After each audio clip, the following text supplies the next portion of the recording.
o ataque ao Ministério da Saúde e também outros órgãos agora, há informações também de hackers, né? E nós vamos conversar com Paulo Vidigal, que é advogado especialista em direito digital, para falar também de privacidade e proteção de dados. Muito bom dia, Paulo.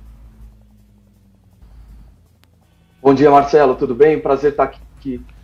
Prazer é nosso. Paulo, chamou a atenção, evidentemente, a vulnerabilidade, inclusive, do Ministério da Saúde e outros órgãos do governo, mas é uma realidade que teremos que nos acostumar a partir de agora, infelizmente, esses ataques seguidos aí de hackers, órgãos públicos, setores privados também? Perfeito, Marcelo. A gente costuma dizer, né, que a pandemia ela trouxe uma outra epidemia, né, que é essa epidemia dos casos aí de ataques cibernéticos, né, ou também chamados de incidentes de segurança. Então a gente vê um aumento assim considerável desses casos, né, não só aí envolvendo órgãos públicos, que talvez seja a bola da vez agora, né, mas também muitos casos na iniciativa privada, né, o setor privado também tendo que lidar aí com esses desafios que a transformação digital ela trouxe, né, e principalmente aí na esteira da pandemia, em que a gente teve que se adaptar a trabalhar remotamente, enfim, a estar no ambiente virtual, frequentar esse ambiente mais do que a gente frequentava no passado, não é?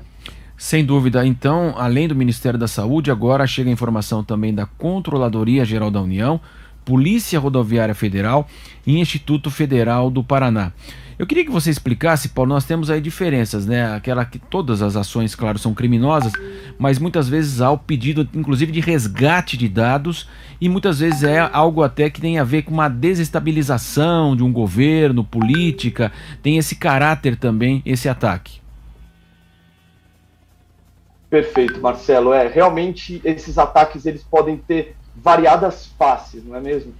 Então, num primeiro momento, o que se chama muita atenção, né, uma tendência é o chamado ransomware, né, ou esse mais conhecido aí legalmente como sequestro de dados, né? Então, basicamente, você tem ali um vírus, né, um arquivo malicioso, que ele empacota lá os dados dos sistemas das organizações e ele torna indisponíveis, né, aqueles dados, ou seja, você perde controle aí enquanto instituição dos seus próprios dados, né? E aí, claro, você não pode desempenhar nada das suas atividades do dia a dia.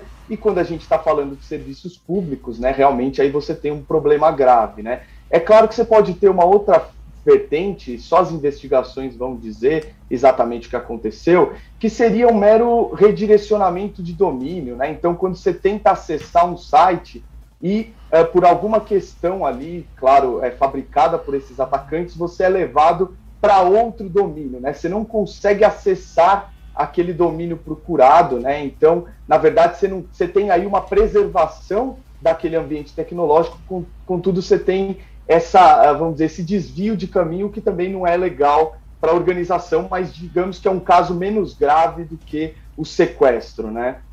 E do ponto de vista, a gente imagina, né, quando a gente observa aí uma grande operação, um grande assalto, né, há todo um risco que também acaba, existe até para os criminosos, evidentemente, nessa ação. E nesse caso aí, quando há um ataque hacker, a gente observa que os riscos são mínimos aí e por isso cada vez mais há uma especialização, há um trabalho nessa área e a utilização inclusive de criptomoedas. Então é algo que um risco muito relativo e que traz aí um prejuízo muito grande, pode trazer de fato aí um benefício muito grande para os criminosos, né, Paulo? É isso, Marcelo. A lei ela existe, né? Você tem sim a possibilidade de responsabilizar, né, esses envolvidos, tanto penal quanto civilmente falando, né? Contudo, você tem uma dificuldade muito grande de investigar, né, de chegar efetivamente à pessoa dos responsáveis, né? Então, eles se utilizam aí de subterfúgios, né, de técnicas tecnológicas para maquiar, né, e dificultar aí esse rastreamento, né? Então, é realmente um trabalho bem árduo, bem difícil aí para quem está investigando, né? Por isso que se tem uma tônica muito grande nas medidas de prevenção, né? Porque uma vez que isso acontece, realmente é difícil você reparar o dano, né? Então você precisa investir muito em termos de segurança da informação antes que isso aconteça, né? Porque aí sim você vai ter um cenário mais favorável, né? Ainda que dificilmente a gente vai conseguir falar aí de segurança total e máxima, né? Acho que isso é uma utopia, é uma ilusão pensando aí no ambiente virtual, né?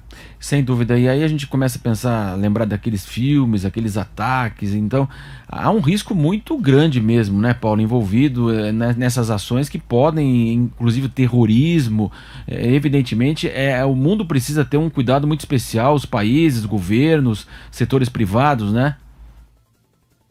Sem dúvida, porque quando a gente pensa aí no mundo digital, né, no ambiente virtual, essa chamada sociedade da informação, os nossos dados eles são extremamente relevantes, né? Eles revelam aí a nossa intimidade assim para todo mundo que tem acesso a essas informações, né?